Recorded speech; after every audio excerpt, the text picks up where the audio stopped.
Yeah, no, okay. So now that we've gotten our witch talk jimmies the way, Yeah. so let's talk about. So I know I've seen you talk about ceremonial magic and like how it's not witchcraft, and you yourself are not a witch, and like Yes. the way Yes. I've always thought about it, like my favorite example is the fantasy novel Uprooted, where like the guy that there's a main character and this like wizard in a high tower, and Mhm. she learns how to use magic but not formally, so it's very like intuitive and just kind of like she just fine Mhm. fucks with it, and he's like, I have done fucking literally decades of research and everything is exactly the way it needs to be, and she's like, I Yeah. just farted this out. So to me Yeah. that's like the difference, but what do you think? I think that's a great example.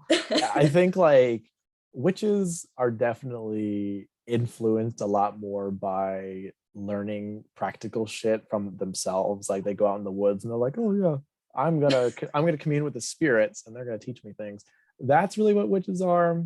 And then like yeah, ceremonial magic, it does have um its toes in the water when it comes to like learning so much more of this complicated shit. Like I remember you made a video, I don't know if it was like last year or something, but you made a video about like how ceremonial magicians are like panicking, trying to figure out the certain planetary times and days and trying to plan out this really in-depth ritual. And then like it goes off to like really nice music and it's like Christian witches, like or kitchen witches throwing in some salt for protection and a fucking omelet or whatever it was. It's just easy, it's easy. It's easy. It's so easy. But yeah, no, that example is great. Yeah, yeah.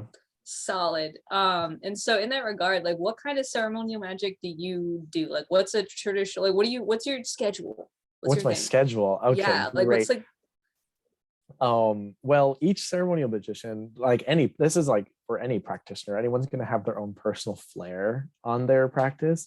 But the specific tradition that I follow is the Golden Dawn tradition from the Hermetic Order of the Golden Dawn. I like read all the grade papers from them in that big book that Israel Regardi posted because he was a member of the Golden Dawn. Um, so I read all that, and I have my framework very similar. Like there is a specific way to create the elemental weapons that we have. There's the earth pentacle, the fire wand, the air dagger, and the water goblet. And those are just to call upon elemental energies in that space. And then we also have like more tools as well. You know, you have like a all-purpose wand and then all-purpose dagger, ritual dagger, but obviously those tools aren't always needed. You can definitely substitute. I think that's a big stigma with ceremonial magic, is that a lot of people are like, you need to have this or it's not going to work. That's not true. I've known somebody who literally used a red solo cup as a goblet and it worked just fine.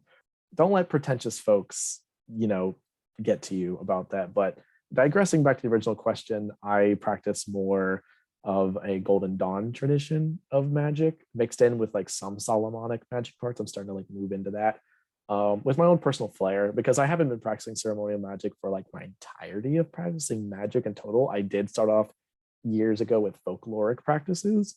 So yeah, I'll do little practical things. I'll make holy water. I'll put herbs and stuff. I'll hang them up over doorways. It's not just strictly that. And that's something that I want to get into later about this like whole Venn diagram of what ceremonial magic is.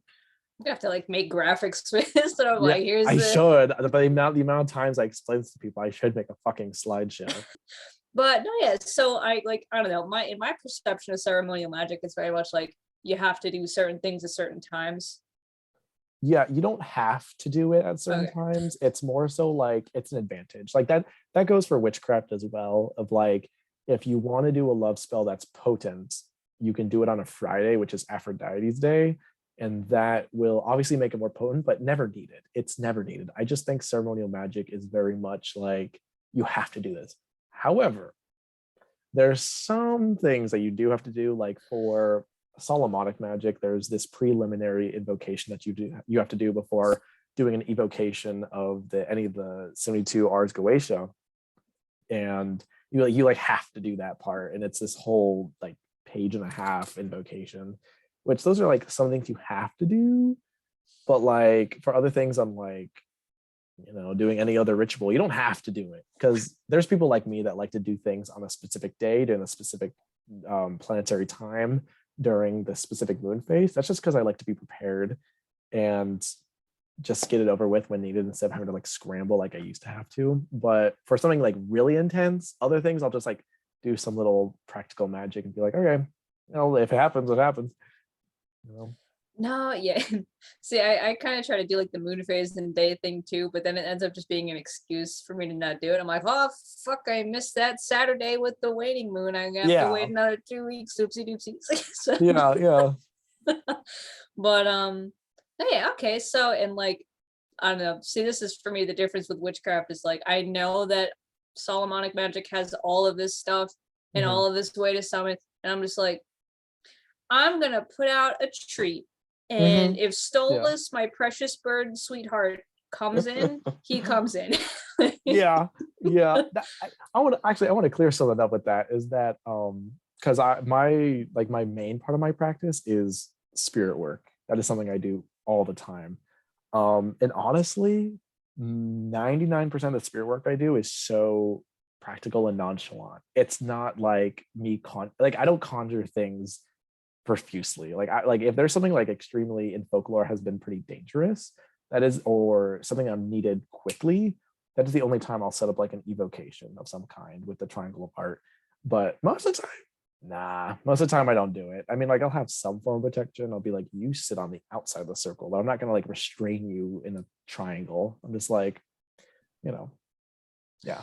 Yeah, no, for me, this is kind of like, this is what, like, I guess technically it's almost ceremonial in a sense, technically, in that, like, it's part of the routine for me. But I Mhm. always do the Lord's Prayer first because that's my Yeah. way of invoking God to, like, stand over my shoulder. And, like, Yes. and kind of basically, I don't cast circles, but I basically, like, ask God to just set the Yeah. space and be like, Yeah. please be the bouncer, you know? I I think it's very important that when whatever evocation you're doing from any sort of tradition, there's always a preliminary invocation of any kind. Yeah, I'm trying to make sure I got my words right. Yeah, whenever you perform an evocation, it's always important to do an invocation of a higher power. And depending on the tradition you do, I mean, you can just do like God, like you do. That's what I usually tend to do. I don't really focus too hard. But if I'm trying to do something specific, I will invoke for example, here's a great example is that if I'm going to do an evocation of a particular Goetia, and I'm not going to do a specific Solomonic method, and I'm going to kind of make my own, I will invoke its angel counterpart, and I'll do an invocation of that because that has rule over this. And then I will, command it to so. And it's not like bullying. I'm not like forcing it, being like, you will do my will, and I like hurt it. You do still have to be very respectful during any form of evocation, even in the Solomonic tradition, even though that tradition involves a lot of raising your voice, and calling down someone's boss to be like, you did make him appear, because that can't happen sometimes. You always have to be respectful. Like if you read the Lesser Key of Solomon, you'll see you still have to be extremely respectful of the spirit. And I Yeah. feel like honestly in Hollywood, this is why people get fucked a bunch because like they just come and basically pull a Karen on these freaking literal demons, and the demons Mhm, are like, mhm. demons are like, why do I gotta deal with this right now? Yeah, yeah. And Hollywood's also to blame for people crossing cultural lines that should not be crossed. Yeah. Yeah. And so with ceremonial magic, also, like you say Hermetic Order of the Golden Dawn. I'm not super, learned on that. So does that Mhm. involve God and the angels, or does that involve other It's deities? it is very Abrahamic. Yes, it is a lot of angel work. When I start ceremonial magic, that is like, I mean, I still do this. Like angels are like my main go-to when it comes to spirits at all. With a lot of invocations, like a whole shitload of invocations. Yeah, the Golden Dawn is definitely, I don't want to say the word Christianized. That's not what I want to do, because members of the Golden Dawn would never call themselves Christians unless they were a part of that religion. But yes, very Abrahamic. Angels are used everywhere. Like even in the base ritual that you were to learn in that order, which is the lesser banishing ritual of the pentagram. That is like the very first ritual you were to learn. And they learned the banishing version and then the invoking version. So you'll sometimes see the lesser ritual of the pentagram. Whenever you see that, it's same thing. It's just depending on like if the practitioner is going to use it to banish or invoke. People will do this as like a daily ritual, like every day, at least one time a day. Some people might do like twice a day. They might invoke in the morning, banish at night. I've done both. But with school and work, it's hard to do any of that. Anyways, I digress. So yeah, with that ritual, you you do the reverse sign of the cross. And what I mean by reverse is that, you know, you'd say the Father, the Son, the Father, Son, Holy Spirit.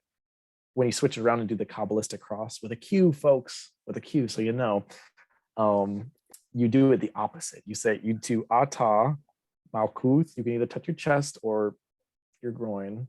In the Golden Dawn, they like put their hand over the groin. So it's because you have to imagine going up and calling down divine light, or some people might call God. They will call down into themselves and they'll vibrate the words. They won't just say it. And vibrating, that's a whole other thing we can get into later. But they'll vibrate the name Ata, go down here, Malkuth, and then they'll touch this part and say Vegebura, Vegedula, Leolam, Amen. And that roughly means, if I can remember off the top of my head, it roughly means for thine is the kingdom and the glory forever and ever. Amen. Essentially, it's like, so be it. So it's just doing that. And then you'd go around drawing 4 banishing or invoking pentagrams in flaming blue light. And when you do every single one, you invoke the name of God, different names of God into each pentagram. And then after that, you do an evocation of the archangels around you.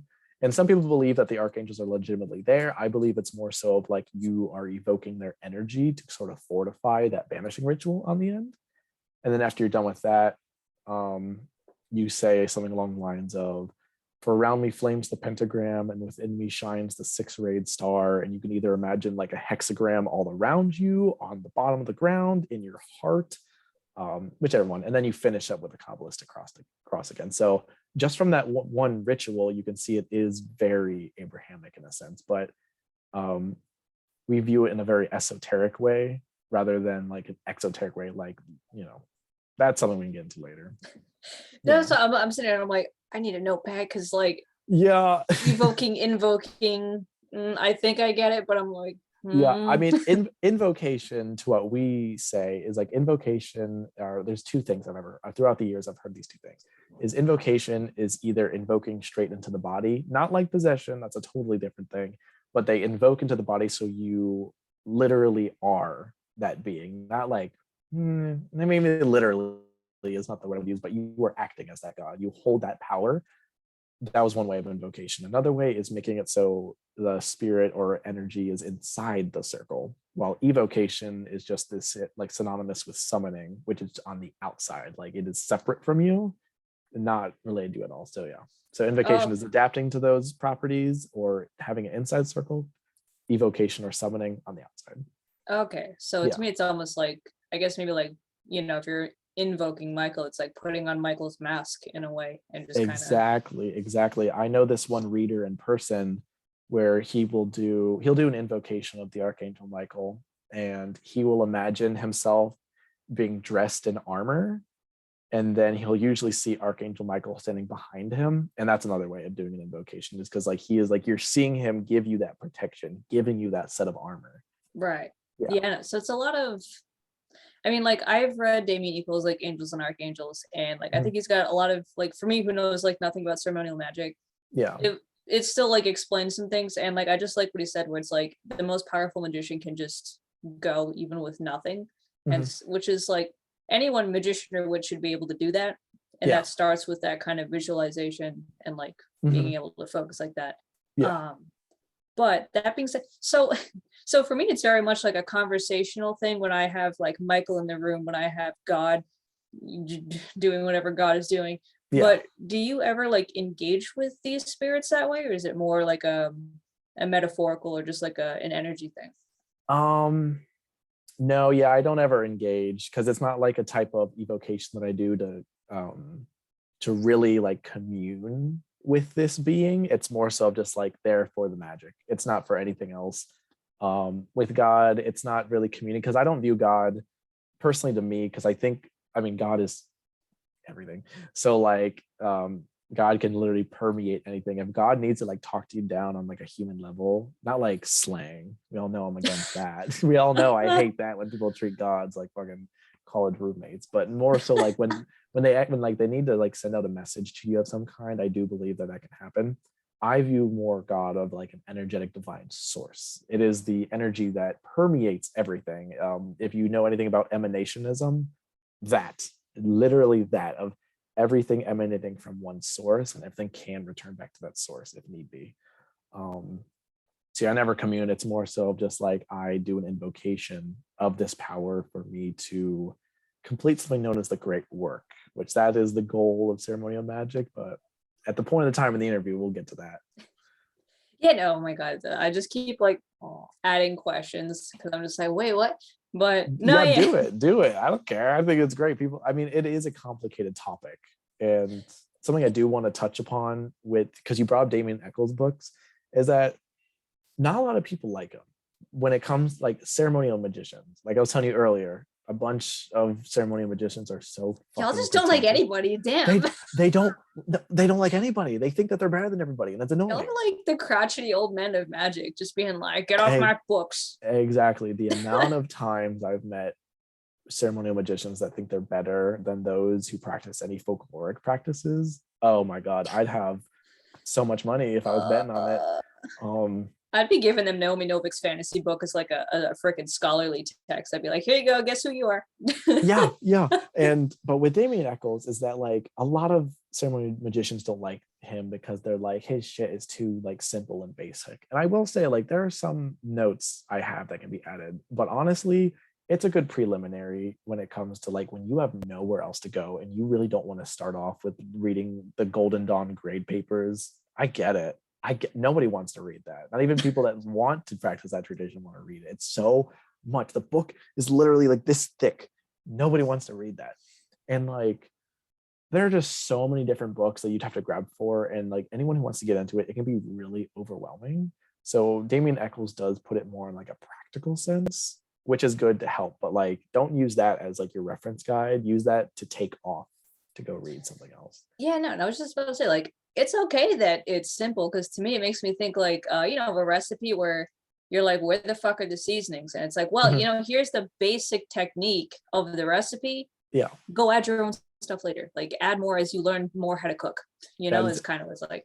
I think cooking is the best synonym to use or example to use when it comes to magic. I think it's great because like appropriation can be as an example of food. For the most like minor example for appropriation is like, let's say that you and your family have this secret recipe and you don't tell it to anybody at all.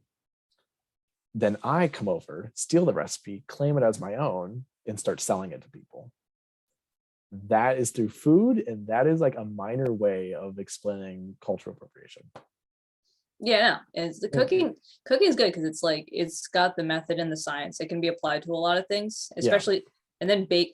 Honestly, okay, witchcraft is cooking and ceremonial magic is baking. Change my mind.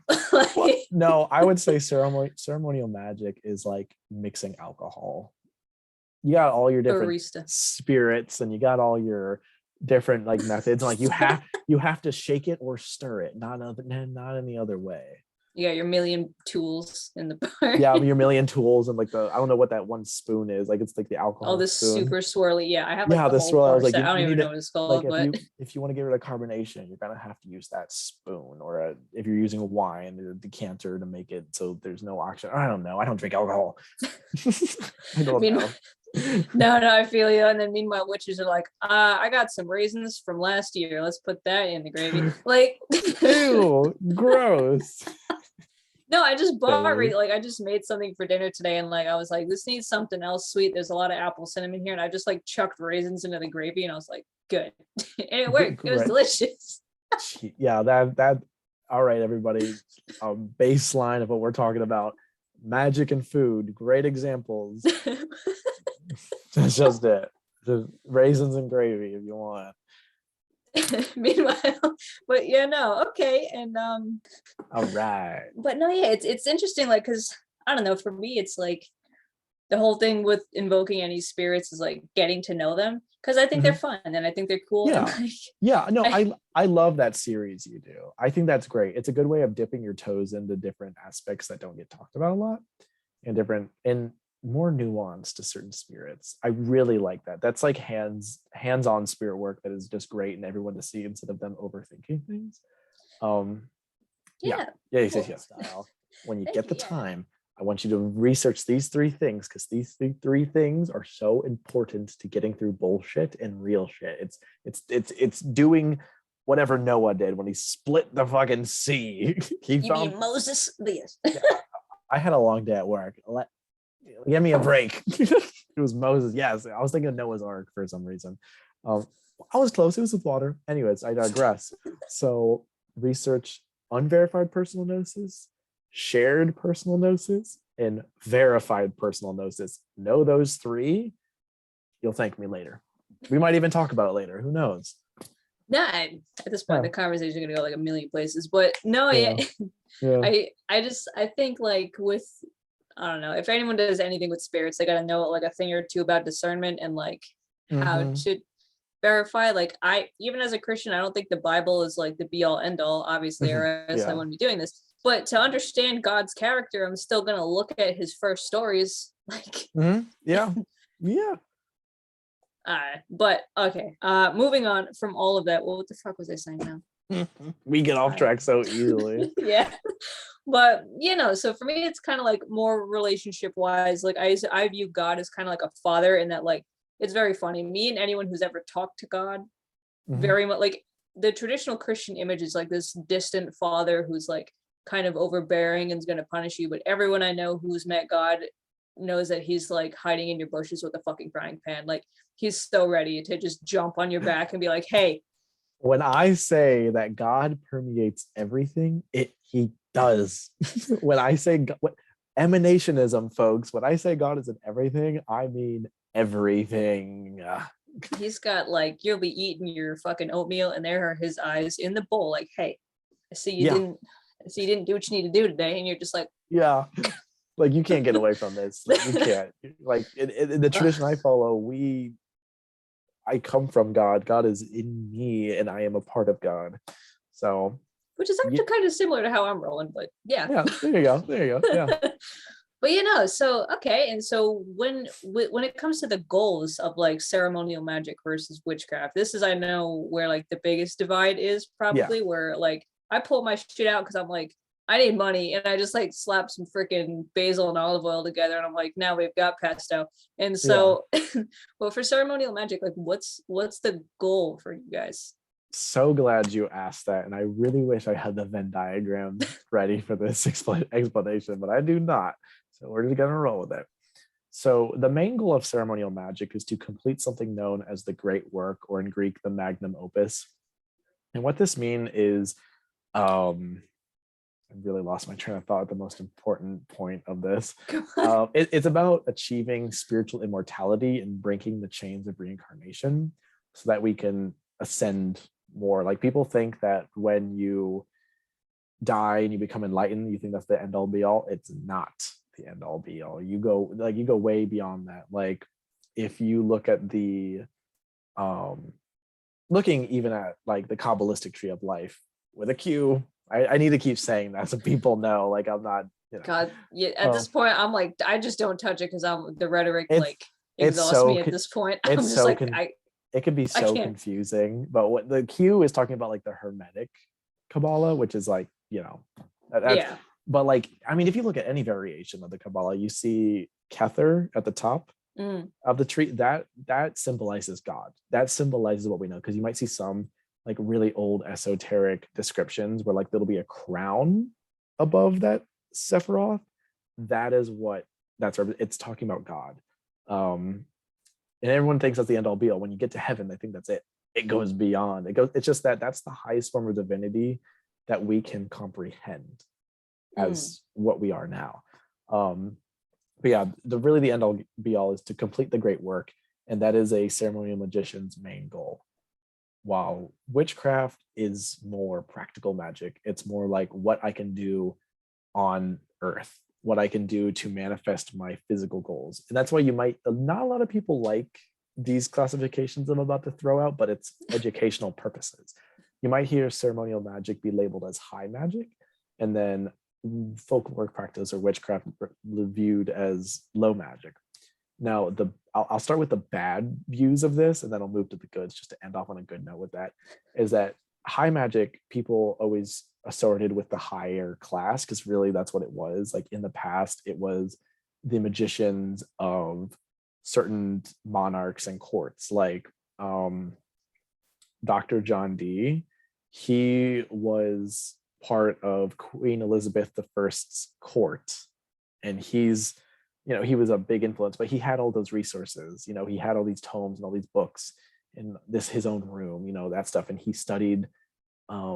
That man was persistent. I forget what college he went to, but he literally had a system to where he slept for 4 hours, and then for the remaining hours of the day, he would just study magic. That's all he did. And he would make sure that he would he would sleep for only 4 hours and then wake up and continue. He was persistent in what he did. I digress. That's the bad part. That's the bad part, is that people view high magic as this higher class thing, because honestly, it was a privileged thing. And to wave that around today is so dumb, because if you're waving that around today, then you really don't know about modern occultism with ceremonial magic, and you don't know about its recent history. So, that's another thing to get into. And then low magic was obviously viewed as like the lesser mortals, the lower people who didn't know how to do magic properly and all that stuff. Now, the good parts about it is the high magic classification is used to reach to a higher level, to reach to the higher realms, and to ascend. That's the main goal. While with low magic is about connecting to the earth, using the earth and becoming harmonic with it in order to manifest your goals. The main difference between the two, for high magic or ceremonial magic, is attaining spiritual enlightenment knowledge. You might hear some people say to attain the knowledge and conversation of your holy guardian angel. You might hear some people say that same thing, because they believe that your holy guardian angel, HGA, is like directly linked to God. So like if you have that link, you're set. It's like what the whole Abramelin operation is like about. The fucking Six Flags Fast Pass. God damn. Yeah, exactly. The faster pass is what that would be. And then practical magic is what I like to call it. Practical magic is very much like, if you need a parking spot, if you need to improve something with your love life, if you have a shit boss and you need to do something about it, there you go. Practical magic. Difference between the two. Yeah. But like the thing is, so it's like, and again, this is like, Venn diagram is right, because it's like, yes, these things like overlap so much. Like exactly. That I totally forgot about my Venn diagrams, because I don't have it behind me.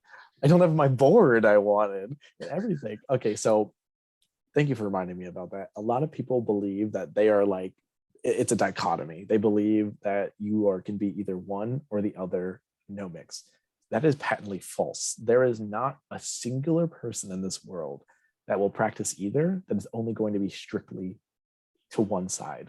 To quote Damien Eccles again, he does something he calls the 90-10 rule, which is like 90% of the time he does ceremonial magic, while 10% of the time he does practical magic. Like if he needs something in that rare case, he'll do it. For me, it's half and half. It's really whatever. I find a way to mix it in. I do my daily rituals every day, do my daily prayers, find a way to be closer to God, while also doing things to like make sure my schoolwork is well and enchanted, to make sure that if I need to find a new job, I have a particular servitor I create, or I do some spell, whatever. It all overlaps. And if anybody tells you they only do one or the other, they're fucking lying. Because and see that's the class. Those are the times when classifications like ceremonial magic and practical magic can be omitted, and you use the terms high magic and low magic, because spiritual enlightenment is viewed in so many different things. I've known, for example, green witches who like their goal is to completely harmonize with the earth and with its divinity. Like with some in Greek tradition, there's a Gaia. Mm-hmm. In the Roman tradition, there's Terra. Same, in my opinion, same being, different, in that case, different characteristics. So that could be a whole history lesson we don't need to get into right now. But that's still high magic to me, because you're still attaining that form of divinity, even though it's with the earth. It's still grander. Like it's not so much as vertical as people think, where it's like it's all the way up there. That's just a way for our schemas to comprehend that. It's yeah. So you'll never practice just one. I feel like it can be definitely overlapped, where some people will do things for like higher, to attain a higher spiritual self, and then to gain something. Yeah, and like that, just because it's like if you know how to use magic at all, like how would you not end up just sprinkling in on your daily, like here and there, like I need a little Exactly. cash or something, like anything simple. Exactly. Sorry to You cut you know, off. Sorry to cut you off again. You keep giving me like these pop up like ding, like no, light I mean bulb things. that's why we're doing it this way, because like I was like, if I try to talk, first of all, I don't know ass about ceremonial magic, so I'm like, I can't talk about. I'll be researching this for the end of my life. So I was Yeah. like, let me call in someone who actually like knows what they're talking about. But And I appreciate it. The light bulb moment I had though is like, just like you said if we have magic, if we need something, we'll just do it, we'll get it. Some writers in this field will write that the goal of magic is what I've already said, of the attainment of the higher knowledge and divinity, but it comes with some perks. The perks is being able to manifest what you need on the physical plane, but that's not the goal. That's not the entire goal of magic. That is just like a little bonus. yeah, and like for me, even as a witch, like I kind of see like I don't know how other witches are, but for me, like I don't know if you've ever read another fantasy novel, but fuck it, the Books of Earthsea, right? I will Crystal Logan. say that I barely read any storybooks. It's all informational text with God me. damn it! All of us out here, I'm like, hey, have you read this book? And they're like, no, all I read is scholarly articles from JSTOR. I'm like, fuck. Yeah, I mean, that's literally like I'm looking at my library right now of so many goddamn books, and not a single one of them is a storybook. It's all informational text. You're hurting my fantasy writer heart. I'm sorry. I mean, uh, I mean, I'll read your book. I'll do that because you're my friend. But oh, like, thanks. But no, yeah. So well, for me, actually, I think there's ironically a lot of good magical philosophy to be had in high fantasy books, and Mhm. Earthsea was one of those where I was like, because the main character in this book is like he's just learning magic from his mentor, and his mentor is like teaching him stuff, and the kid's like, when am I gonna get to do all the cool shit? And the old guy's like, you have to learn to like utilize magic properly. Like you have to learn to do shit without magic first. And Yes, like, yes, and the kid's so yes. pissed. The kid's like, but I want to do all the cool shit. And he's like, okay, listen, a wise wizard knows when to use magic. He doesn't just use it all the fucking time for like stupid shit. And so Mhm, for me, it's like I very rarely do active spells. Like mhm. if I really need something, I'll whip it all out, or like I'll do a little cook spell or something. But like Yeah, for the most part, yeah, I'm just like tarot, God, and like that's kind of it. yeah. I think the best way to put this into a mundane example is that you can't expect on your first day of going to the gym to be able to bench press 200 pounds.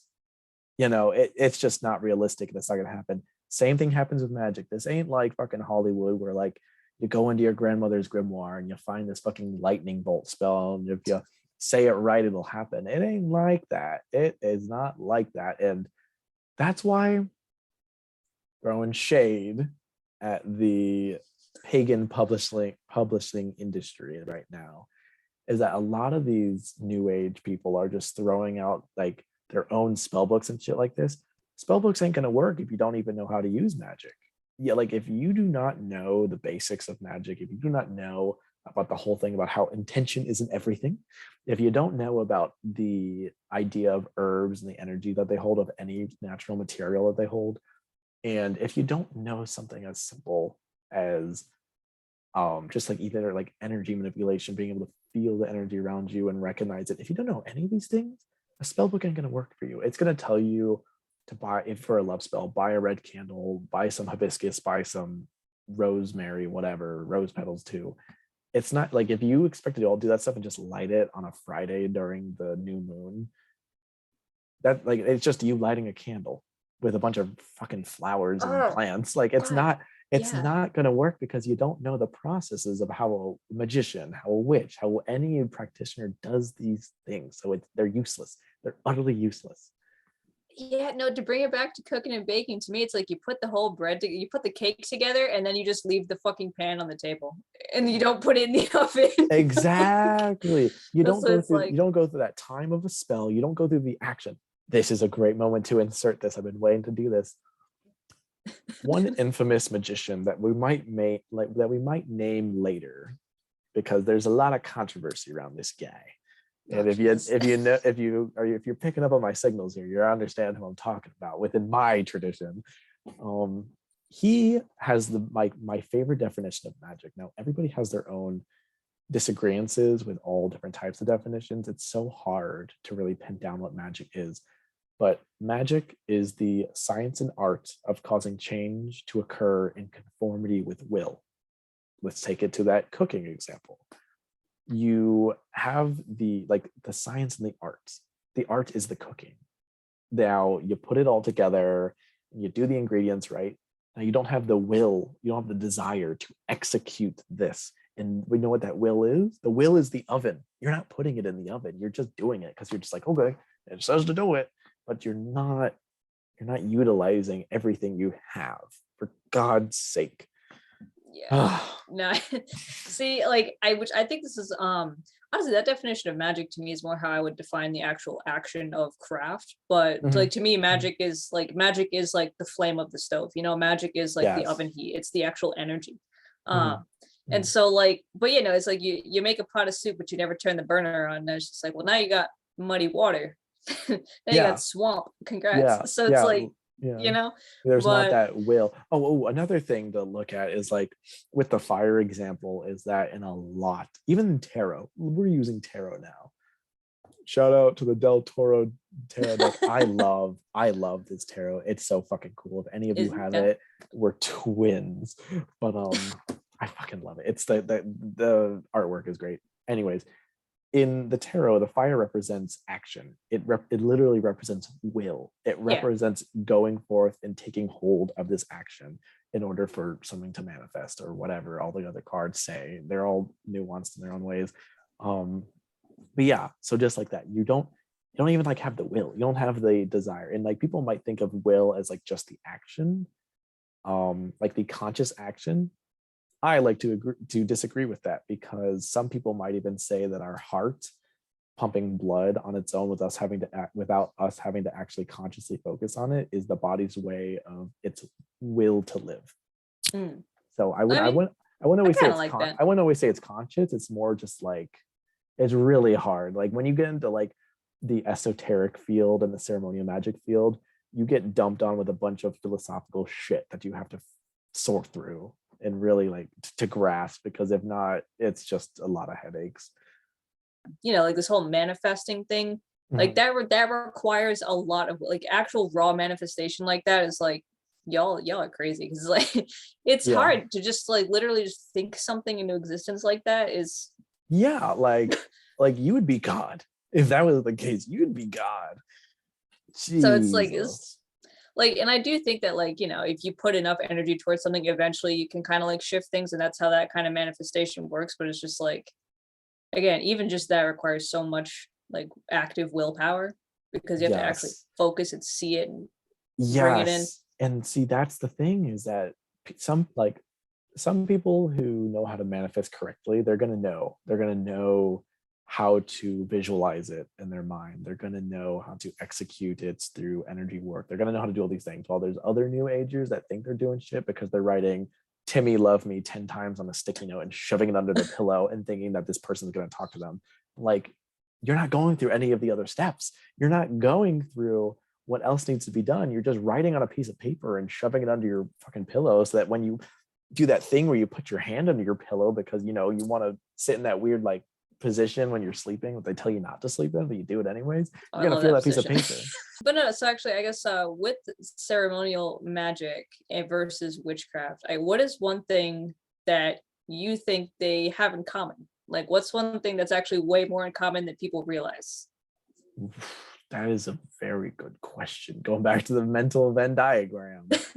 Um, the one thing they have in common is going right back to that definition of magic is a science and art of causing change to occur in conformity with will. That is because I mean magic, everybody's doing it. It just depends on what you're using it for.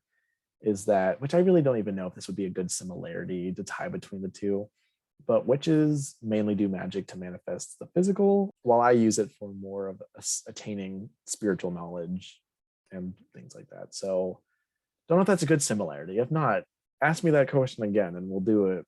Or just like if you need it. Well, I mean, it's kind of like, because I'm thinking, I remember one time you made a video about how a lot of witches, like, they're like, I could never do ceremonial magic. Meanwhile, they're like casting circles and stuff. And it's just like, take Oh it. yeah. See, I was that was the example I originally thought of, but I know a lot I know some witches who don't even cast circles because it all comes from this. So ceremonial magic grimoire tradition. Wicca was influenced by that grimoire tradition. Modern day witchcraft was influenced by Wicca while taking away the religious dogma that holds with that religion. And so, I mean, for me, when I practice witchcraft, I never, a lot of people think I'm Wiccan because I'm so hard at defending my fellow Wiccan friends because I've been around them for years. A lot of people think I'm Wiccan. I'm not. I'm just educated. No shade. Play shade button. And actually, and I think this is where I am going to put a quick side note where, like, because I know goddamn, I know everyone on here is going to have seen the discourse on Wicca on TikTok, and listen to me carefully. Listen to me carefully. Wicca, as like an old school religion from like the 60s, 50s, and all that, had specific rules, specific initiation rites, and like specific things going on. It wasn't until like the 90s or something that shit hit the fan, and all of a sudden it became a free-for-all where we're like pretending the triple goddess is like a slot machine that you could put Hecate and Bridget and everyone you want in there. I hate that. It was not always that. Adding to that side note, I'll get into the specific history of like a quick crash course of that 90s shit. So Wicca, whenever I defend Wicca, folks, for all those who don't like me or for those who do like me and follow me, whenever I defend Wicca, you will always see me talking about traditional Gardnerian Wicca, or very rarely Valiente, that branch of Wicca. Those are the only two I will talk about because I'm a traditional bitch. I do grimoire tradition. I do grimoires from the fucking 15th century. I like traditional things. But yeah, I talk about that because there are specific rules and specific initiations that have to be done. And most legitimate Wiccans these days come from those. They stem from those traditions. All legitimate Wiccans I've met have mainly been Gardnerian Wiccan. I used to go to a coven for years at a shop near me, and it was owned by a Gardnerian Wiccan coven. So I got to experience hand on hand with what they did, and I got to sort of talk and pick their brain about their beliefs and learn everything. And we did it in a very Gardnerian Wiccan sense. We celebrated the Sabbaths in that sense. So I know what I'm talking about because I've had personal experience. It's not me like reading Scott Cunningham and thinking I know everything. I've literally talked to these people. Digress to the whole where it all shit hit the fan. In the 90s, when blogs and shit started to become really popular, it was that 90s witch craze that a bunch of Wiccans, really, really dumb Wiccans, got together, and they were like, everything that is not part of Christianity, Catholicism, Judaism, all of that everything must be pagan. So let's unite it all. And as we all know, as us nuanced fellows know, that is not true. That is like, we're not going to call indigenous practices pagan. We're not going to call any form of ATR, we're not going to call that pagan, because honestly, a lot of ATR even involves a lot of Christian iconography, just like ceremonial magic does. Ceremonial magic is not pagan. I mean, it can be. It can definitely be. If you go all the way back to Greece and look at those practices with the Neoplatonic practices, it definitely had its polytheist twist in it. That was definitely pagan. But what I do in the Golden Dawn tradition is not pagan. None of that. And so that's where the cultural lines got crossed, because those types of Wiccans wanted to take everything that is not Christian, because they really had that big ego boost, and that's where the appropriation started. That's where shit hit the fan. Yep. if you meet a Wiccan that relies on the book Wikipedia, it's like Wicca. I spelled that totally wrong. I'll like slap it up here. Wikipedia. If anyone knows sign language, I got you. I know sign. Yeah, anyone who relies on that type of book, that new age Wicca, red flag. That's a red flag. Legitimate Wicca was the books that were written like in the 1950s, 1960s. So go look at that. Sacredtext.com. Gerald Gardner's original Book of Shadows is on there, and it is free for everybody. Right. No, definitely. And also this isn't to say that you're not allowed to criticize Wicca. You can criticize anything you want. Just criticize it accurately.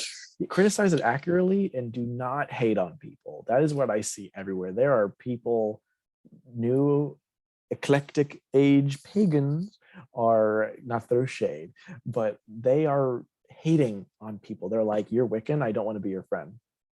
That is so shitty. That is like, to view someone as less than who they are because of the religion they follow. That is what crazy Christians do, people, and those are the type of people that you swear you're not like at all. Even Sarah here, she combats those type of Christians too, and she's a Christian. Stop being haters, folks. To get back to what we were talking about, honestly, what I'm curious about is how you got into ceremonial magic and how you got here. Lovely question. History lesson with spirit. How I got into ceremonial magic, funny story. The first magic group that I got surrounded before I met that Wiccan coven in person, the first magic group I ever came across and was in that circle. The worst type of ceremonial magicians to exist. Thelemites. Do you know what Thelema is? The only reason I know what it is at all is because of our special friend. But like, you. So wait. Special friend of the history or special friend of the fascist? The one with interesting fashion. The one with interesting fashion. Yes. I don't hate Thelema at all. It's just that most Thelemites I meet are bitches. They suck. They're so pretentious as fuck. Oh my god, I got an OTO story, which is, do you know what the OTO is? No. I just keep thinking the Ocarina of Time, but that's the wrong acronym. When I say OTO, I mean the Ordo Template Orientis, which is a modern day magical group that is like very much stemmed from Thelema and the Golden Dawn. That's later. But anyways, Thelemites, a lot of them can be pretentious. I've met some pretty cool ones, but a lot of them are pretentious fucks because they try to be Crowley. I try not to say his name during this interview, but I couldn't help it. Yeah, we're talking about ceremonial magic. He's gonna come. Yeah, there's no way you can get away with him when you talk about this sort of stuff. Anyways, so I was in a Thelema server on Discord like almost 7 years ago. And damn, 7 years ago. So that just hit me like, you have those moments. I'm like, fuck, that was a long time ago. And they weren't helpful at all. I was like, how do you what? They were like, I took the same application of the Eucharist and I did it on this, and I projected so and so energy into this, so it had that property. I was like, I didn't know anything. I was like, what? They were like, you just do it. I'm like, really? You just do it. So I ended up I feel like, okay, I'm sorry, not to butt in, but I feel like them being like, I took the thing of the Eucharist and I'd be like, congrats, you did transmutation. That's a basic alchemical concept. You didn't have to dress it up all edgy. Yeah, exactly. I mean, I didn't even know any of that shit. I mean, 7 years ago, I didn't know. I was in middle school. I didn't know anything. You were like, whoa, you can make the Jesus wafer yourself. Yeah. I can. Oh my god, I can have really shitty cardboard and Jesus body. Yes. Anyway, so I'm just gonna like do a quick crash course, because if I were to get into the nitty gritty of all of it, it would take like an hour of talk, and I'm not gonna take that long of explaining this. So I was actually in a ceremonial magic community to begin with, not helpful at all. Then I started looking into a lot of pagan and witchcraft books of the time. I did start off with her. I'm going to call myself out here. I did start off with this author, but God, is she a fucking terrible author now? Like, I mean, she's always been, but I never noticed it because, I mean, I got to start somewhere. Sky Alexander. I used to praise her name. You know her? I haven't heard that one, but my starter was Judica Ills, so I mean, like, yeet. Not too bad. Not too bad. I Like, mean, I've seen her say some shit that had me like, oh yeah. Oh yeah. But like the Encyclopedia of Spirits. okay, that one is baller. That I one is a good that one that is like, but like that book is great. But then when you look at like the 1,001 spells, I'm like, you have that's just a wake up call for people to get creative. 1001. Oh, I hate books that have all these like Hate them. my mom got me for Christmas last year The House Witch, and like I love The House Witch. It's a Mhm. really cute book. It's got a lot of good knowledge, but then they just started being like, here's all these spells to do X, Y, and I'm like, don't tell. I don't like. I literally have a draft right now on TikTok about me being like, how to read a concept and apply it to other things. Yes, critical thinking skills, folks, please. Yeah, but as I digress, I read all those books. Actually, here, I got it with me right now. It's on my bookshelf. I just eyeballed it. I'm gonna show you the cover of one of these books, and you're gonna be like, oh, this bitch. This book. You've seen this at Barnes and Noble. I Oh, know you have. yeah. Yep. I have absolutely run into that. Let me talk about real quick why this book is so fucking problematic. One, I don't know, just anything that says like, oh, I don't know, most things to say guide when it comes to the occult is just shut up. Let's talk about it, shall we? There's one part I critiqued the shit out of this book because back then I didn't know anything. It was set up nicely. I was like, oh, crystals, candles. But there's a part in this fucking book that drives me up a fucking wall. It's Okay, where wait, have you heard of any of the TikTok sounds with HRH collection? probably Were the ones where there's just this lady being unhinged as hell, like, shut up. And I she's think like, I think yeah, so. Is that how I sound? you're giving HRH collection. I swear a lot, and that sometimes freaks my boyfriend out because he thinks that when I swear, I'm really I mean, I sound aggressive with it, but not half the time. I don't like mean to be mean about it. That's just my character. I'm an Ohio version of a New Yorker. No, here's the thing. It's not the swearing that makes me think HRH. It's the how you interrupt yourself to like kind of like a chihuahua, just like bark and then like go back to it. That's Yes, HRH. yes, yes. Oh, I love it. Oh, you know what? I stumbled across it when I didn't even mean to. Let's talk about one of the really bad things about this fucking book is that we're in the section where it's talking about different types of witchcraft. Tell me what that word says. Okay. Mm-hmm. See, this is why people think that like Wicca is appropriated, because they think this stuff is Wicca. It's like that's This not shit ain't Wicca. Wicca, That's folks. not This shit Wicca. is new age garbage. And for those who are listening, to this and not watching the video that said Vodou or voodoo, that ain't witchcraft, honey. Let's get to my goal though. My real goal is that there's this one section where it's like the different gods and goddesses that you can invoke, or if you need to call upon them, they'll be there to help you. Let me tell ya. There was a Loa in here. There's a Loa in here. I ain't joking around with you. I'll find that bitch. It's here. I know it's here. And I say bitch as in a way of, I'm not calling the spirit a bitch, folks. If you're very particular about that, that is not what I was saying. But where is it? I know it's here. Yeah, have people knocking on wrong doors. It's gonna be an awkward day. No, it's gonna be so freaking awkward. I'm reading this book because I know it's here, and I'm not gonna be the type of person that is going to say shit and not back it up with sources. I'm really oblivious when it comes to like looking for things. So This is why like this book right now, my Crucified God book, looks like this, because I can't be asked to remember where shit is. I just gotta tab it. yeah, I mean that is dedication to me. That is fucking dedication. Oh, found it. Oh, good. It wasn't labeled as Loa, it was labeled as Haitian, which that's where Vodou comes from, folks. It is, I don't know how to pronounce that, but it's that right there. They are known as the god of wisdom and reassurance. For those who are listening, I will spell it out for you. It's DAMBALLAH. So if you want to look that up, go ahead. But that was labeled as a god that you can invoke. Don't do that, folks.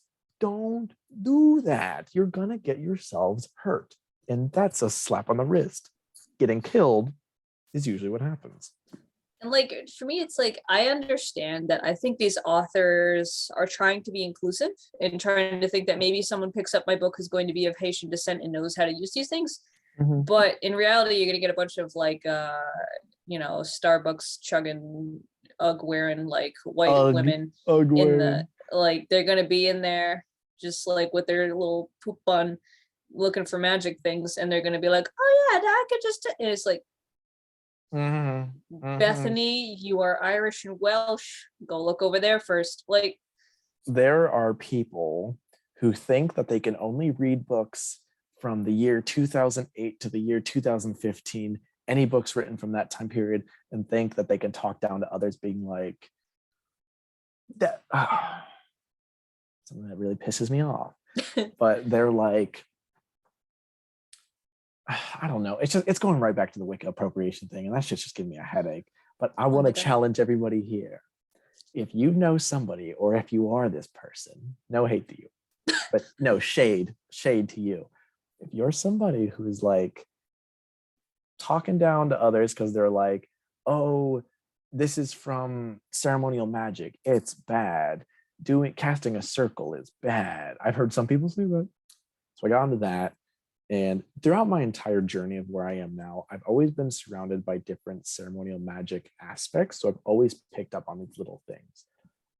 It wasn't actually until like a year and a half ago till I started practicing ceremonial magic. Um, it's an intro book. I said it, Damien Eccles, but I critique him too. So I'm not relying on him like folks who are shit Wiccans and rely on Okay. Wikipedia. I feel like the first thing anyone has to learn is that just because a source is a source doesn't like again, let's cut the like biblical inerrancy that is like rampant in our culture. Just because you get a new shiny book to base your practice on doesn't mean that it's perfect and has nothing wrong with it. Every source is Mhm. going to have some bullshit that you gotta like kind of with it. There's no matter what occult text you read, there's always a grain of salt to be taken, no matter what book. Even if it's an old grimoire, you take that shit with a grain of salt because that's a lot of personal reflection you need to do instead of like following things of how they're told. That's why a lot of ceremonial magicians tend to be really pretentious because they believe that if it's not by the book, then it's wrong. But that's not true because I could switch the lesser banishing ritual around if I want, and it's still going to work for me. It's just going to be different. It's just going to be a bit different. I've known someone who's done that, and it worked for me. It was with using the 4 Greek winds, and it worked just fine. It felt different, but it worked just fine. Um, but just a little recap. Started off in a ceremonial magic community, did not like it, branched out, practiced green witchcraft for about 4 to 5 years. Because I grew up in the forest, I live in the national park. In my little part of Ohio. And I'm a second generational herbalist because I was taught from my father. So that just being inherent with that and having magic combined it. And so I found green witchcraft and followed that path. And then it wasn't until like a year and a half later when I decided I want to reach for something higher. Like I don't want to just mainly focus on manifesting physical things. And I believe that there's something higher, high Mm. magic, higher than myself that I want to connect to. And there's so much more to learn.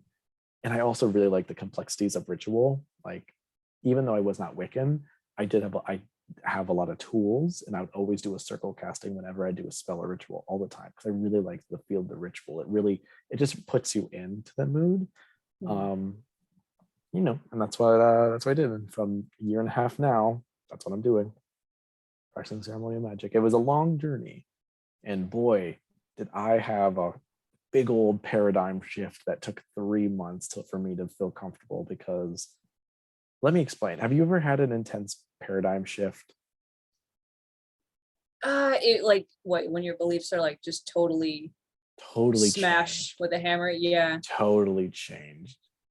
I remember viscerally, like again, we were talking about the interview with the God series. Like I just did that Apollo thing, And I viscerally remember going to sleep one night, like, I think I got it all figured out. And God was like literally in the process of dropping a fucking elbow on me as I was thinking that. And then here Mm, comes Apollo kicking my door and like, this bitch, get yeah, her, boys. Like, yeah. You'll hear two things with paradigm shifting, and that term, you'll hear that term from chaos magic. Like chaos, the people who practice chaos magic, you'll hear that term profusely with them. Like that's people don't know a lot about chaos magic, and I think chaos magic is great. I made sure to learn that as a fundamental principle for where I am now. Explain that in a little bit. But you'll hear two different types of paradigm shifting. The main one is being able to shift between paradigms, and I should probably explain that because that word in and of itself took me a while to understand. I had to ask my psychology professors because the word paradigm comes from psychology. So a paradigm is just a way, I want to say a belief, but sometimes that's not always the case. It's a mode about how of going to do things, and it doesn't involve belief. So like, for example, in the occult sphere, if you believe, like I'm an ominist, so I believe in everything. I believe there's a universal truth that's viewed through different cultural lenses. um so it fits with this, and every belief system that we have today stems from animism, which is the belief that everything houses a spirit, not a spirit like you and I to where we are completely conscious, but some, like, it's not as conscious, I guess you yeah, could say. it's It's got just its own really, little like power or like yeah, its own little energy. exactly. So like the trees have spirits, the rocks have spirits, the water spirit, all that. If you believe that everything is connected, maybe not through spirits, but connected through energy, and believe that everything has I mean, science has proved that everything has a vibration, everything has an energetic wavelength. But if you believe that everything is connected through energy, that is something known as an energetic paradigm. And so your mindset, your belief set is going to be viewing through that mode, that lens, being like, if I add this energy to this, it's going to have a change on it. You might hear me say in my videos an Abrahamic paradigm, which that is in the sense of believing that there is the one source God, and then him and his angels, and then all the way below demons or whatever. That's like a Abrahamic paradigm, is that you're still working with that. It's just a mode of belief. That's like it's so hard. It took me a while to like really explain that to my brain. I'm sorry if that was just a headache to you or anybody listening, but that is the best way to put it. And so, example, I don't remember this podcast, but it is a podcast that's just only about chaos, and it's all talked, and all of everyone there is a chaos. There's this one guy that was talking about paradigm shifting between Christianity and Taoism. I think. I think. Don't quote me on that, but I know that in a belief like that, I don't know what it's called. It's the beads, and they are similar to the rosary. Do you know what the name is?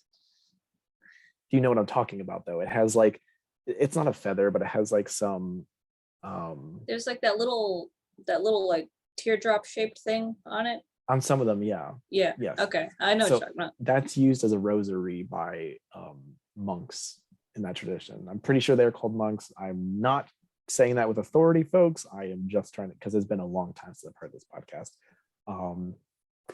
This one KO, he would pray on the rosary, not to anyone particular. Like usually people, when they use the rosary, they pray to Mother Mary, but that's, some people don't always do that. He was wondering that if he were to be able to get the exact same effects as he was with using whatever that he was with this rosary, if you get the exact same effects with this tradition and using this tool for that same purpose. Now you would be thinking, oh, well, like he's just like picking up another tool and doing it. No. With paradigm shifting, it's so much more than that. You have to believe it. You have to literally be all in. And that can be really overwhelming for those who are not experienced with paradigm shifting at all. That is why I wanted to get chaos magic to some degree under my belt when I started practicing ceremonial magic, because it would make it so much easier for me to switch between the two, to switch to between a dualistic religion and working like with the Sabbats of Wicca, to being able to perform a particular invocation or ritual from the Lesser Key of Solomon. It's you have to believe it. You have to be in it. And that's why I'm now an omnist, because I used to be pagan. I used to be a group Catholic, had a little rebellious era, was pagan, and then returned to that when I started practicing ceremonial magic, picked up chaos magic, and then developed that certain ideal. And now I'm an omnist because I believe in everything. And I think paradigm shifting for that. That was a whole big explanation for that one form of paradigm shifting. The other is just like an entire collapse of your belief system and a brand new one being built. So I went through a 3-month process of feeling it goes along with cognitive dissonance, if any of you are familiar with that. It's just like I had 5 years of a foundation built up for my practice with green witchcraft, and to practice ceremonial magic is so completely different from that. And that was an entire foundation destroyed and a new one being built up in a matter of 3 months. Imagine how that might feel as a mental strain. Pretty strainy, if that's the word to use, but pretty stressful. So those are the 2 forms of paradigm shifting you'll hear. But then once you complete that whole paradigm shift, that long change of a cognitive dissonance of some kind, you'll be able to flip-flop back and forth, because it's just rewiring your brain. That's all it is. It's rewiring the brain, because humans be like that. God, in 3 months though. Yeah. It felt weird. It was from, I don't remember exactly, but it was through a 3-month period, and it was weird because I slowly stopped practicing the rituals I would do during green witchcraft. I would do a prayer to a particular nature spirit to that. I completely omitted that. It just sort of waned over time. And then but then once you have that foundation again, it's so much easier to build things on. It's just like, it's like the tower card. That is the best example for myself, is that things might be crumbling down, but you'll build it up so much stronger and so much better of a foundation than it was before. No, yeah, that makes sense. To me, I was actually just thinking, like in D&D, when you start with one class, then you can get levels in like a totally different class, and then like end up with 2 different skill sets, and you're like, haha, I'm a bard, but catch me with this rogue strat real quick. I'm just thinking about ceremony. Like, I feel like now I already know a lot more about it than, like, I knew some things from watching some of your videos, and now I'm just like, yes, things that I was thinking about it are correct. So that's good.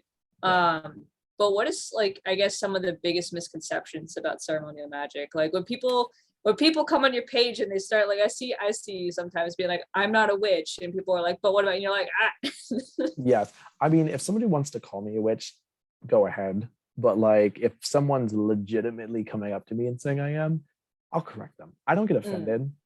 Like there are some traditions where if you go out and you call someone a witch, they're gonna look at you funny and maybe take offense, because some people take offense to that because it was a derogatory term until Wicca helped remove that stigma. It was Wicca that was the spearhead of the witchcraft movement, folks, just so you know. So thank Wicca for destigmatizing that word.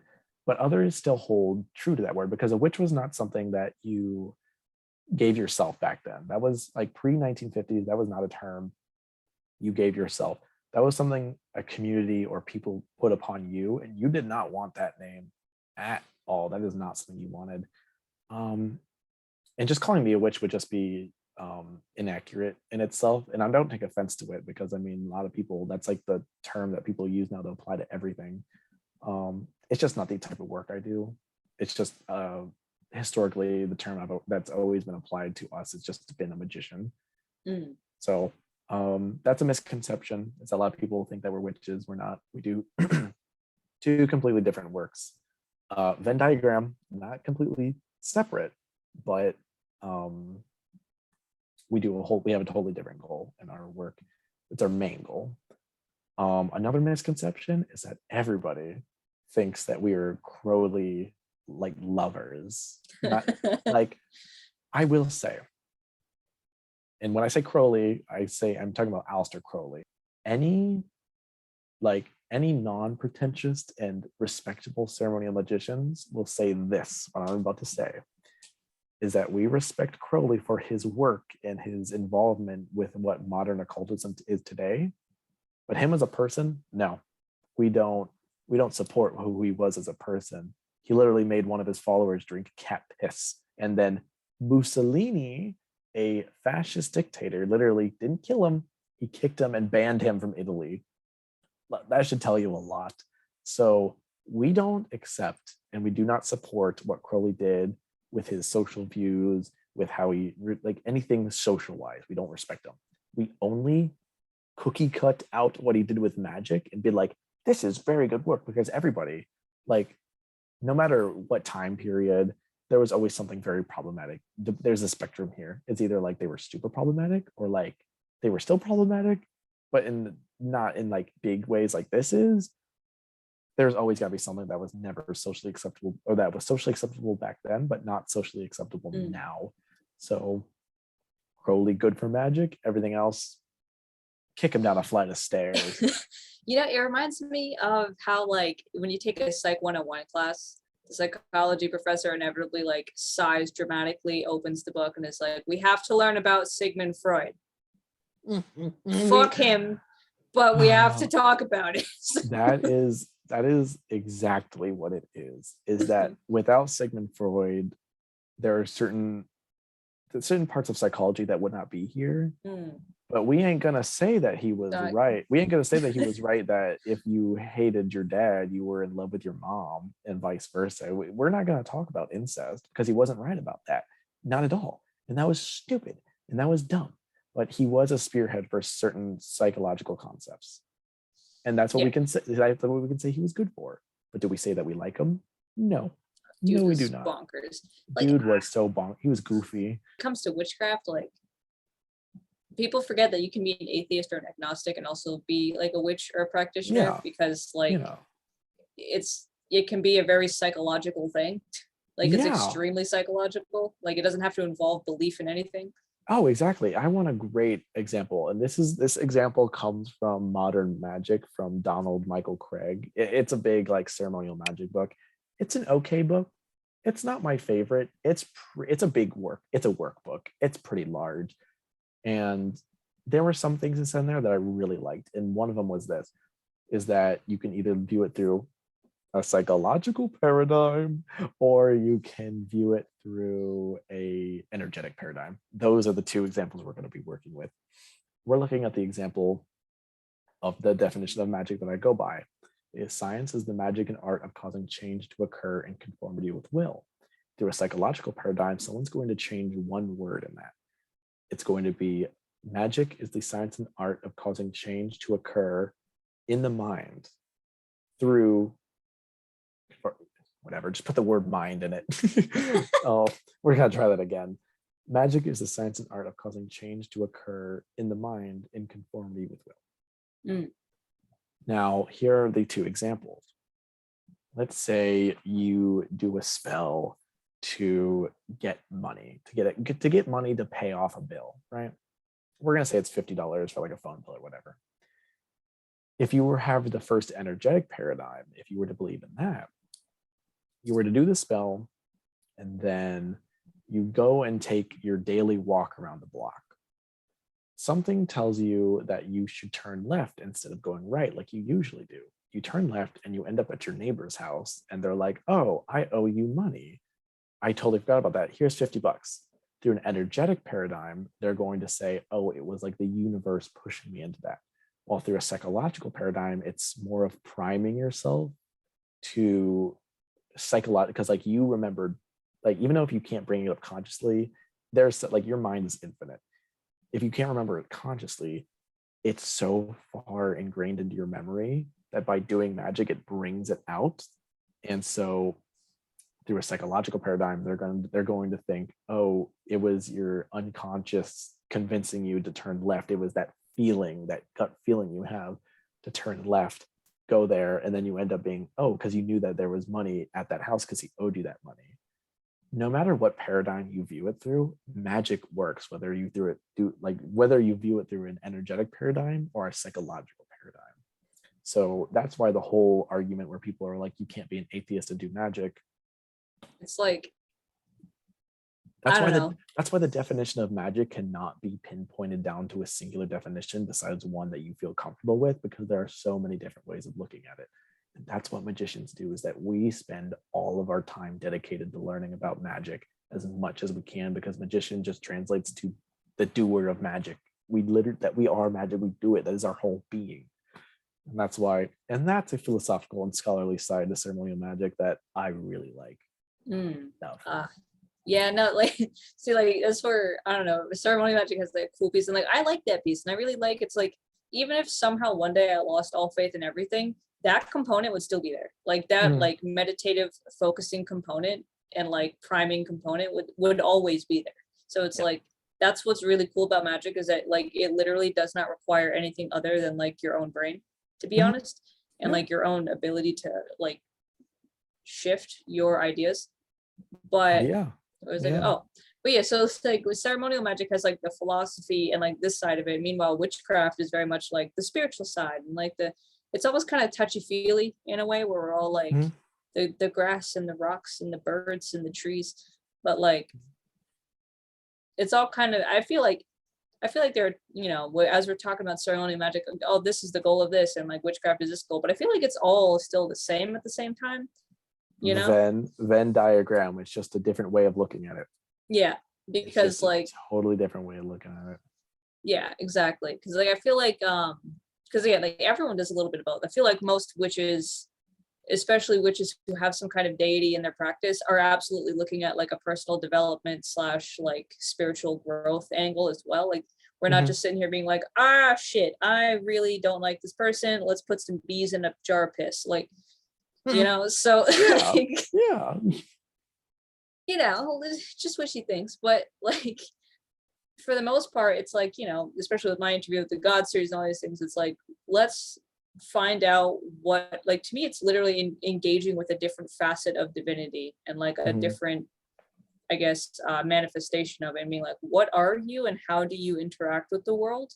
And so then like you learn more about yourself through that. Yes. You know what I'm saying? Yes.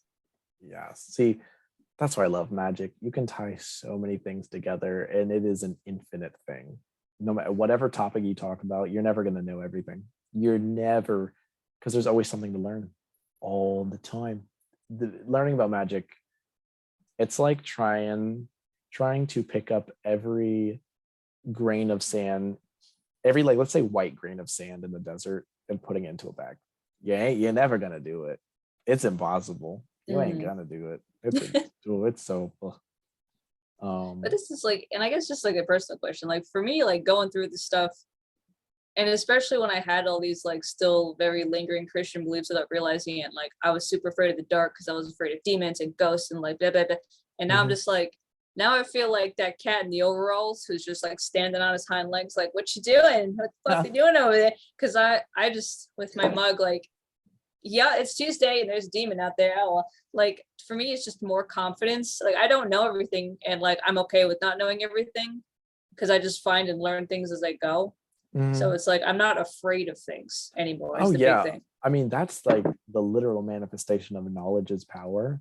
Like back then, if you were to tell me there was a spirit in a house that was tormenting people, I wouldn't go into that house. But now that I know all this shit and I have this under my tool belt, I'd be like, I got holy water in one hand. I know how to draw energetic banishing pentagrams with the other. If they come at me, bitch, they getting out. I am banishing them so quickly.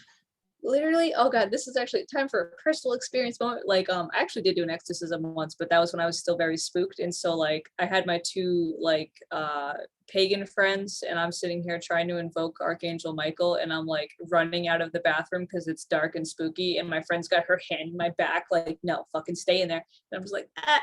But regardless, now I was like going to bed, and like I could feel the hair on my arm just like stand up, like something was like in there, like viscerally. It wasn't just like I'm a little, it's like my body was like ah. And so I was like, it is 10 p.m.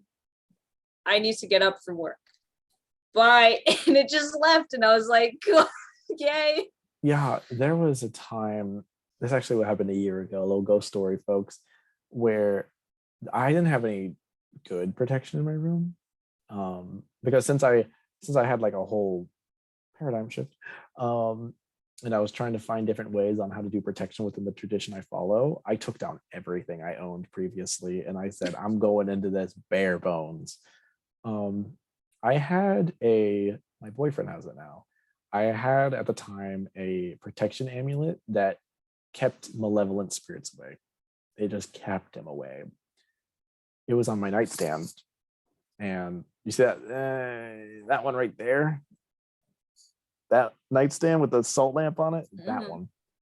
I was sleeping, and I wake up in the middle of the night, and I don't see anything, but I feel a freaking presence, and I was spooked. It was right here in the corner, and it was large and in charge, and I was like, I'm in charge, not you. So what I did, I took the amulet off my nightstand. I laid it across, like from me, like I'm sleeping here, and I laid the amulet right here, and the ghost guy was over here. It was just that barrier, that just action of me doing that. And I literally put it right there, and I said, "You stay there," and I put my amulet there, and I just went to sleep. And then it said, "And fuck you." I had to go to work in the morning, and I was like, I ain't having this. I ain't having that. Oh god, no, yeah. I remember once upon a time I wouldn't have been able to sleep after that. I mean, like I did, like, because I've always had an issue with the dark, so I did open my door so that like the light from the office, my boyfriend was still doing shit, could come in. But like, it was like when I do this, I actually just, for me, energy work is a foundation. Any witch who's trying to learn magic, learn energy work first, like please, because I literally imagine like a golden bubble like coming off myself, and it literally pushes out to the walls of my room and just like bops it outside. I'm like, sorry, bye.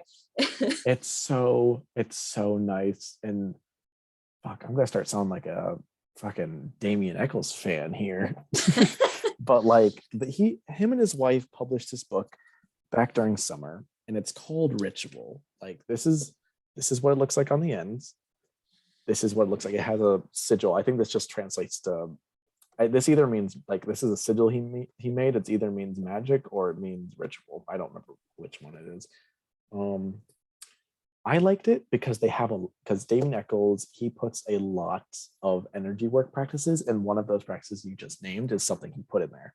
He never claimed it. He never claims anything he made. Well, there were some things he made himself in here, but things like that he doesn't. He just says this is like a quick idea you can do, because when you learn how to do energy work, you can get so creative with it. That's what I love about it. Now, for anyone that wants to get this book, I will say, and I'm going to be a hater here, his wife is named Lori.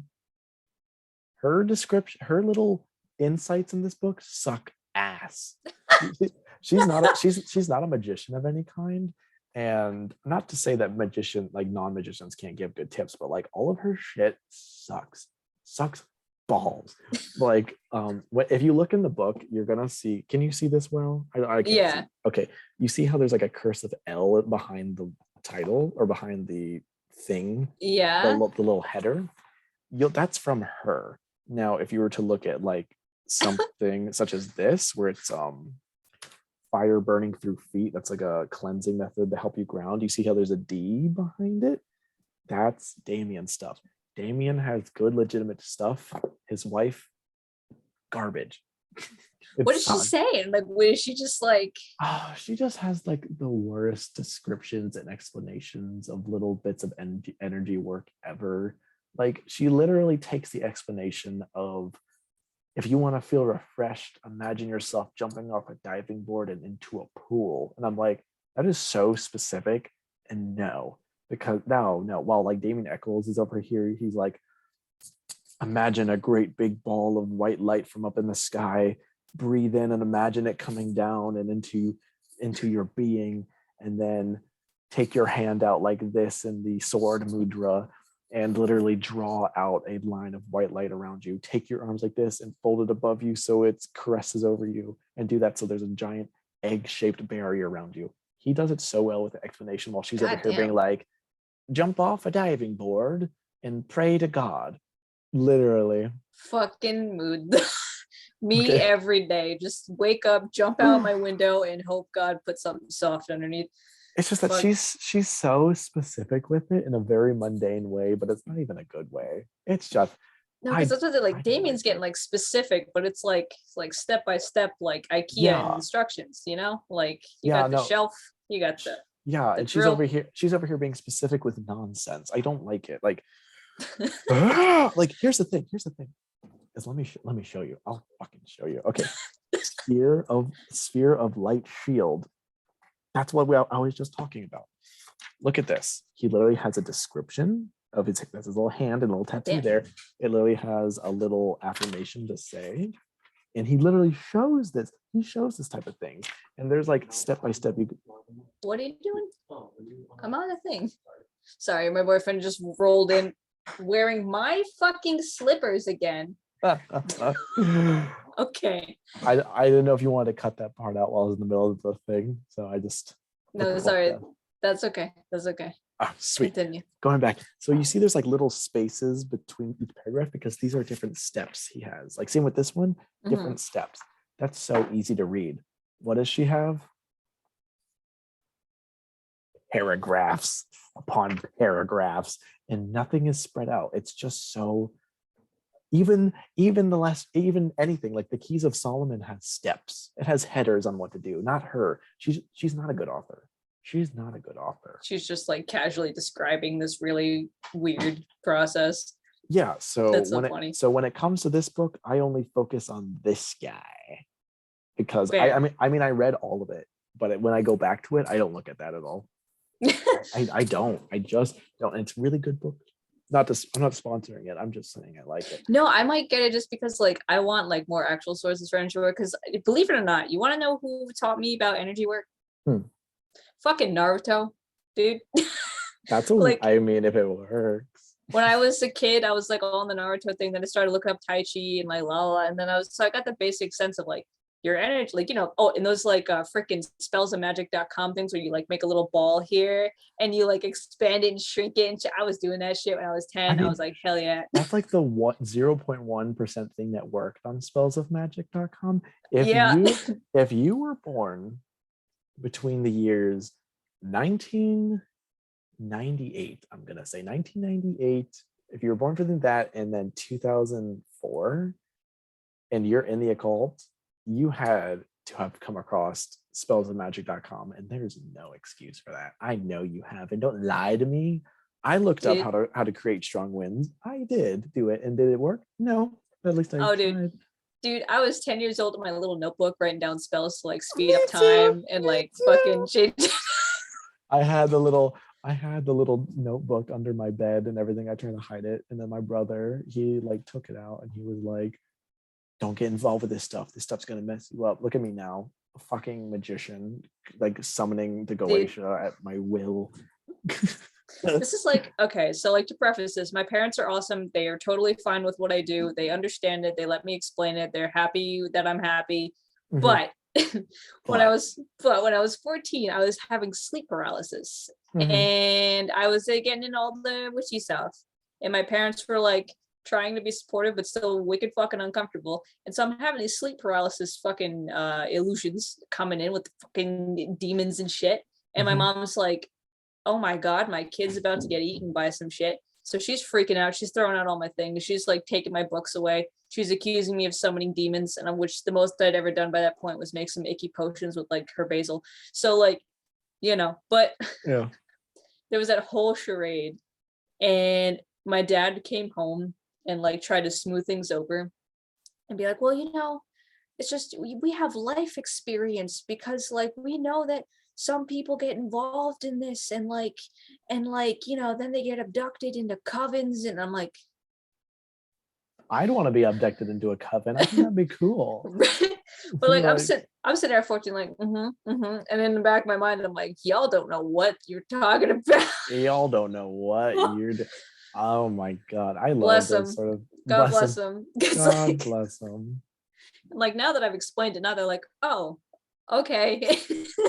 You know what? It's like my family, I don't have to hide this type of thing at all. They don't really care. But if I had to, it'd be so easy with what I do now because again, I do, even though another paradigm example, even though my belief system that I'm an omnist and I believe in everything, I work through an Abrahamic paradigm. You and I both use the Bible. We may use it differently, but it still works. Oh yeah. And so I can mask that so easily. Like I'll go to the church down the road for me. I'll go during like after mass. I don't like going to mass. I did that shit for 9 years every single Friday. That I did the math one time. I'm pretty sure that added up to like 500 masses I've been to in total. Never Damn. again. I don't like doing that. I'm just not a fan of that. But I'll go to the church afterwards and I'll go to the Mary statue and I'll sit there and pray for like 30 minutes. And to the outsider, they're gonna think, oh, he's just a good old Catholic. I ain't no Catholic. Mary's sitting there like, child. Child, like to the outside eye, that is, I'm gonna move into something, and this is gonna tie right back to the question you asked, the occult, ceremonial magic, what's the difference or similarity? This is gonna tie greatly into it. Is that I'll do those things because they blend so well together. So to the untrained eye, they're not going to see anything different about it.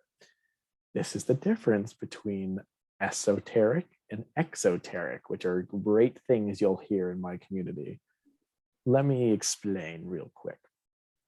Esoteric is basically like the hidden meanings or the hidden knowledge that is there in plain sight, but you have to like, I don't want to say induct, but the best way for me to put it, and this is going to sound real egotistical, but I'll clear that up in a second, is that esoteric is for the few, exoteric is for the masses.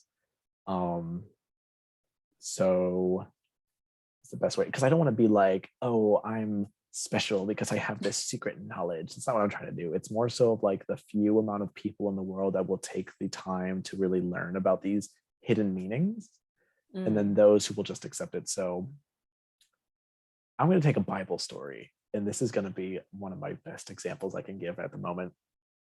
But this is why I was thinking of Noah earlier when I was thinking of like parting the Red Sea, and when I meant to say Moses. Let's look at it like this. An exoteric look will be looking at Noah and the Noah's Ark and loading 2 of every animal in Earth onto the boat. The exoteric look is that legitimately happening, like that literally happened. That is an exoteric look. An esoteric look is viewing the animals and understanding that throughout history, most often than not, when animals are mentioned in the Bible, it's actually talking about some sort of astronomical or astrological concept. It's talking about celestial knowledge because of the stars. And that goes all the way back to Neoplatonic practices of aligning yourself to the planetary energies, which people call them the heavens. In some forms of ceremonial magic, they call certain planets the heavens. It all ties back to that. That's an esoteric look, is looking at Noah as a preserver of that knowledge and riding out the wave of persecution to the Crusades, when there was all this book burning going on, when all of these temples were being destroyed in the name of the church. That's the esoteric. So it's really, again, it's that knowledge of the few versus that of the masses, of the many. So when people go to church on Sunday, they just do it to do it. Some families will just do that. They'll do it because they want to get a good word in with God, but that's as far as it'll usually go, is that they'll do that. And it's because it's just a ritual that they have every Sunday to go and do that. And they dress up in their best suits and whatever. Well, an esoteric look is me literally going to the statues themselves, going through deep prayer and understanding the underlying meaning. That's what I was looking for, is understanding that underlying occult meaning. Because the word occult, now I can tie it into this. The word occult plainly translates to that which is hidden. So that's why earlier I was stumbled up on psychology and the word occult, because back then that would have been occulted knowledge. That was knowledge that was hidden, not hidden from the masses, that was hidden in general, like nobody knew about it. And some people will describe the occult as like secretive practices that aren't talked about the masses. And some may argue now, saying that like mainstream witchcraft is not the occult because those practices are out there now. I argue that. I see what they're saying. I totally get it. But I argue that because witches, sorcerers, magicians, from any particular spirituality or practice are working with unseen forces. Like magic, it's unseen. Like there's sometimes you might have apparitions of spirits and you might see something like a sign of some kind, but all of that works in the invisible world. All of that is not physical. And that is the occult that people are talking about, is that secret knowledge, that energy. Just because we cannot see it doesn't mean it's there. Just like magnetic energy, just because we can't see with the naked eye doesn't mean it's not there. That magnetic force to the naked eye is occulted because it is that which is hidden, but it is still there. Okay, this is like helping because I get so many. Okay, when maybe now I see, because to me, like I just figured like this is common knowledge that like I'm not physically seeing things around, but like every time I talk about like, oh yeah, this, that, and the other, and like I see this and I see that, people are like, how do you like physically see them? And I'm like, I don't. You How- don't see them. Not, I mean, you just don't at all. like And that stuff is occulted. That is the occult, because you can go all the way back to where the word came from, and it's a combination of like a French word and a Greek word. But if you want to do that, you can. If you want to get real specific, yeah, and tying that into ceremonial magic, I kind of just did. It's just like, and it's not even just ceremonial magic. It then comes into all practices. But the reason why some folks will refer to the occult as a more ceremonial thing, that's their own classification, is because ceremonial magic practices are not talked about like they are in mainstream paganism. Like it's not talked about. Like if I could go up to probably like 1 in 5 people I talk to outside, they'll probably know like something about crystals or whatever. Now try doing that with the Lesser Key of Solomon or the Arbitel, things like that. They will not know what the hell you're talking about. I work in a metaphysical shop, and I've worked there for about 1.5 years as well. Whenever I start practicing ceremonial magic is when I started working there. I will say that I've only been able to have conversations with like 6 people about ceremonial magic at all. The rest of the 100 of people I've come into contact with have not heard about what that is at all. Not in the slightest. So that's why some people will say that ceremonial magic is more occulted than things like witchcraft, because it's just not talked about a lot. but it's just like, again, to me, from what we're talking about, like you can be pagan and be a ceremonial magician. Like ceremonial magic is like it's a style of magic. It's not like it's not a particular tradition. There's so many branches of it. Golden Dawn tradition, the Rosicrucian order, Thelema, the OTO. Even though the OTO is very similar to Thelema, there's a little bit of a different twist on it. Solomonic magic, Enochian magic. It's like some of them are related in each other, like I said, with the OTO and Thelema, and some of them are not. But it's just an umbrella term. Like, grab another book. Give me a second. Give it a second. So, for those listening, I just grabbed Llewellyn's book, Complete Book of Ceremonial Magic. I think it's a great source for starting off as well. It gives a lot of generalized information about ceremonial magic. It's not all great, but it's not all bad. And I was about to say, I was like, Llewellyn, they like, I don't know. I'm sorry. Ever since I saw Silver Ravenwolf, and then like I saw Llewellyn as the publisher, I was like, that publisher. But my favorite publisher of occult books is Wiser. They're the ones that have the Ankh symbol. I love Wiser. They usually post a little bit more nuanced stuff. Llewellyn is not completely bad, but they have definitely made some interesting choices. Bold creative decisions in their lineup. Yeah.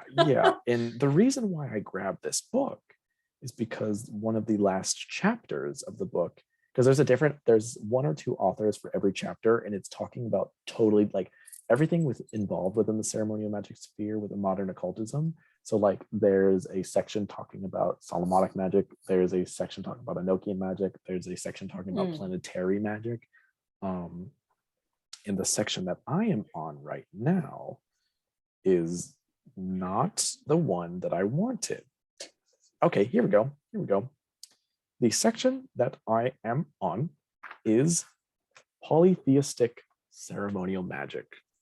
So it takes away from that Christianized version. If you don't vibe with that, you don't have to. It does suck that a lot of modern occultism and modern ceremonial magic is very Abrahamic, but it doesn't have to be. So literally, like, just in here, it began. Ceremonial magic began from a polytheistic tradition because it was from Neoplatonic practices in Greece. So Greek religion is so like, here's this thing that you do in step by step, and it's just like, damn. Like, I think a lot, like, if I hear any fucking pretentious magicians try to come at any polytheist or pagans for ceremonial magic, or like if they're trying to combine that with ceremonial magic, I'm gonna be like, your own fucking tradition came from a polytheistic society, so sit your ass down, sister. That's why I hate that rhetoric of people being like, you have to be gifted your own tarot deck. No, you don't. Because if you're gifted one that you just don't like, it ain't gonna work for you, honey. Yeah, no, some of my best decks have been ones that I bought myself. Yeah. I've either chosen the decks I use or I bought them myself. Yeah. Like my Lenormand deck, my boyfriend got that for me, but I told him which one I wanted. I was like, I want that Lenormand deck because I like the art style. He did buy me last year the Nightmare Before Christmas tarot deck, but he kept the receipt with him and he said, just let me know. Are you actually going to use this? And I looked at him, I said, no. I appreciate the gesture, but I do not like, I'm not a big Disney fan, so like that's not going to work with me very well. I love that movie, but I'm not going to use it in a tarot deck. No, yeah, I feel that. I feel like, I don't know, people gifting tarot decks, like, they have to know you really well. Like my boyfriend actually funded the Marigold Tarot on Kickstarter. He does, Really? yeah, and like he doesn't believe in this for shit. Like he doesn't care about this at all. But he knew that I would like that deck, so he funded it on Kickstarter, and that's why it came with like the altar cloth and stuff. And that's like one of my best decks, easily. That like, deck is so beautiful. I love that deck. So beautiful. The artist made like a book to go with it, because before there was just a PDF for the cards, but then like they made an actual booklet. Fucking love that book too. So it's like, it's, I don't know, top 10 like deck. That and the Weaver Tarot and the Golden Tarot are so good. And then like the Golden Tarot. That's, for those who don't know what the Golden Tarot is, it's literally the Rider-Waite-Smith deck, but it's gold. It's just, it's like a gold color. And like that's the one that had like that's the one I sent you pictures of. It had like Jesus in it and two cards. That fucking thing is so wild. But then there's also like actually picking a deck with a god. Like this one, I only use the Guardian of the Night Tarot. I only use this with the Slavic gods because I literally picked it out with Kresnik. So like I don't use this with God at all. I literally only use it with Kresnik and the other Slavic gods.